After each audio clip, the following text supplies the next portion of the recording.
SC సప్లం ఎట్లుందో బీసీల కూడా విద్యాపరంగా రాజకీయపరంగా బడ్జెట్ కావాలని చెప్పి ఈరోజు ఇవ్వడం జరిగింది. ఇంతకుముందు చూసుకుంటే సంఘటన కలెక్టర్ మేడం ఇవ్వడం జరిగింది. అట్లాగే ఈరోజు మున్పౌండ్లో ఎంఆర్ఓ ఇవ్వడం జరిగింది.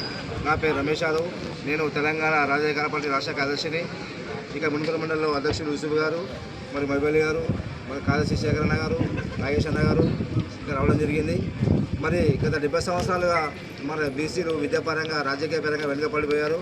ఈరోజు ఎస్ఎస్సీ స్థాపన ఎట్లిస్తుందో మరి బీసీలు కూడా ఇవ్వాలని చెప్పి కూడా తెలంగాణ రాష్ట్ర వ్యాప్తంగా చేస్తున్నాం. ఈరోజు మా డిమాండ్ వచ్చేసి ఈరోజు రాష్ట్ర బడ్జెట్లో బీసీల జనాభా నిష్పత్తికి అనుగుణంగా కనీసం 50% పైగా నిధులు ఇవ్వాలి.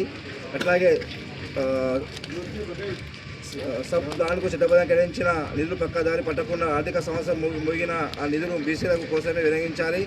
అట్లాగే విద్యారంగంగా బీసీ విద్యార్థుల కోసం ప్రతి మండలాల్లో బహుజన గురుకుల పాఠశాలలు కళాశాలలు ఏర్పాటు చేయాలి.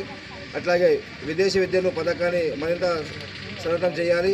అలాగే ఆర్థిక అభివృద్ధి, నిరుద్యోగ బీసీ యువతకు మరియు కులవృత్తులందరూ వారికి ఎటువంటి షరతులు లేకుండా సబ్సిడీలో కూడిన రుణాలు మంజూరు చేయాలి.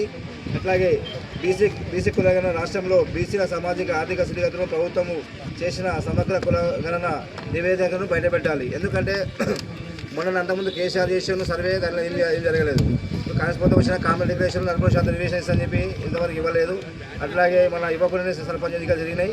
అట్లాగే ఈరోజు ఎంపీ జెడ్పీసీలు కానీ ఎంపీసీ ఎలక్షన్ కానీ ఎంపీపీ ఎలక్షన్ కానీ మరి మేము అడ్డుకుంటాం. ఎందుకంటే బీసీలు 40% రిజర్వేషన్ ఇచ్చిందాకనే ఈరోజు ఎన్నికలు అని చెప్పి కూడా మేము తెలంగాణ రాజకీయ పార్టీ నుంచి మేము డిమాండ్ చేస్తున్నాం. జై పూలే, జై భీమ్, జై మలానా, జై బీసీ, జై బీసీ, జై బీసీ, జై బీసీ.